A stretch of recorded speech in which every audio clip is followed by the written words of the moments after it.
I first met Timothy Leary in 1987.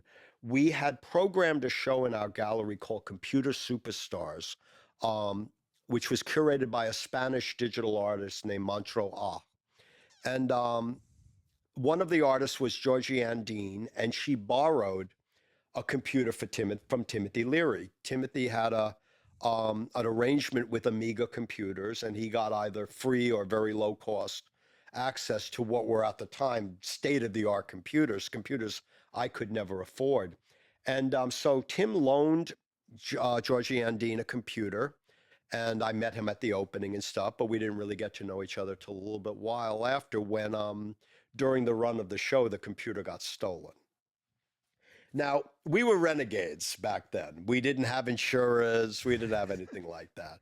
And back then, that computer cost in 1987 money, about $6,000, which to Oof. me at that time might as well have been $1 million. Right. So I had the wonderful task of calling up Tim to tell him his computer was stolen. And it was like, Dr. Leary, call me Tim. Yeah, Dr. Leary, Tim, call me Tim.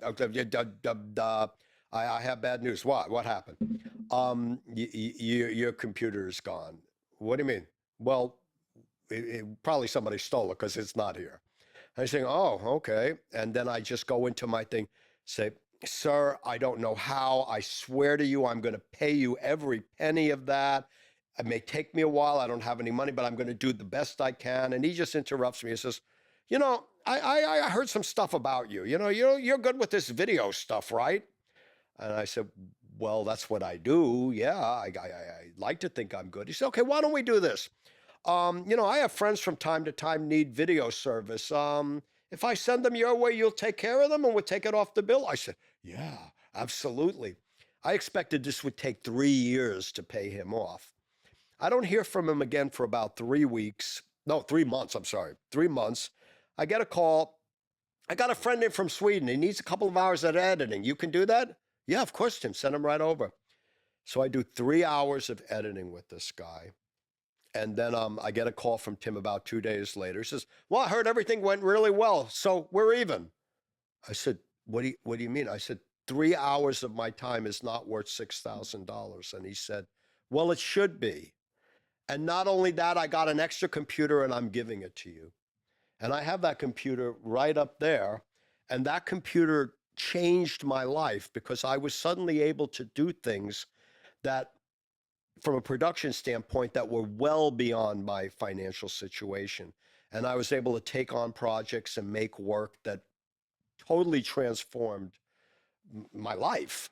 And then we became friends. And from time to time, the next couple of years, I would entice him to do silly things. I got him to play God in a multimedia performance. And then he said, I want to do a series at EZTV called How to Operate Your Brain. And he ultimately went on and wrote a book by the same name, totally unrelated to this series. And now that was you the one said you that's read. the book that yeah. Okay. So Tim did a series called How to Operate Your Brain at EZTV, which were these amazing experiments in psychedelic imagery and very loud music and performance. And through that, he met these young people who became his last family, a group of young artists called Retina Logic, who showed up to one of our events, and they immediately hit it off. And Tim, he became a real supporter of us. When our late founder, John Doerr, died of AIDS on New Year's Day, 1993, I was on a trajectory in this new, multimedia performance dance world, and I thought that was going to be what I was going to do.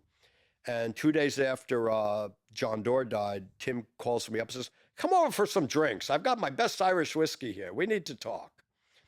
And he laid it right out, and he was right. He said, let's face it, Michael, you're not going to leave EZTV. That's not going to happen. You're not going to let it die. You're going to save it. He said, you don't know how. I don't know how. But let's just cut to the chase. That's what's going to happen. So you've got to figure out what you're going to do and how you're going to do it. And he was right. And here we are. My God, this is 2024. We're talking 1993. And it's a much smaller Easy TV than it was back then.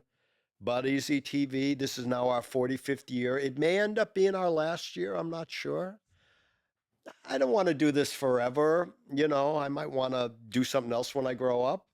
But we made it to 45. A lot of people say push it to 50. We'll see. But it's Tim was one of the leading reasons that I did keep it going.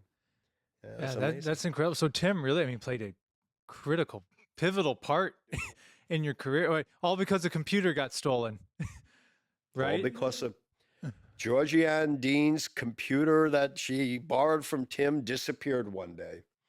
And he was such an amazing guy. Now, I've heard a few people badmouth him, and I'm not saying what they say didn't happen. It's just I never saw that side of him. The side I saw was nothing but gracious and generous and non egotistical. He would say stuff to me like, I don't want to be your leader. I want to be your cheerleader. Hmm. And he would really do that. He would throw these salons almost all the time, and he would try to curate the party so that people would meet each other. So I'd be in the middle of working, and he'd call and say, "Come over right now. There's somebody you got to meet." And I said, "Tim, I'm in the middle of work." He said, "Oh, screw that. Come over right now." Yeah. And there was that side of him that he didn't understand the word no, and that was a blessing to him because it amazed people, it inspired people, and it allowed him to never stop being inquisitive. So he was a very early adopter of computers, very early understander of the networked world of Web 1.0 and how websites were going to change everything and how digital culture was going to change everything. He was a he was a titan, and yeah, I owe a great deal to him. Absolutely.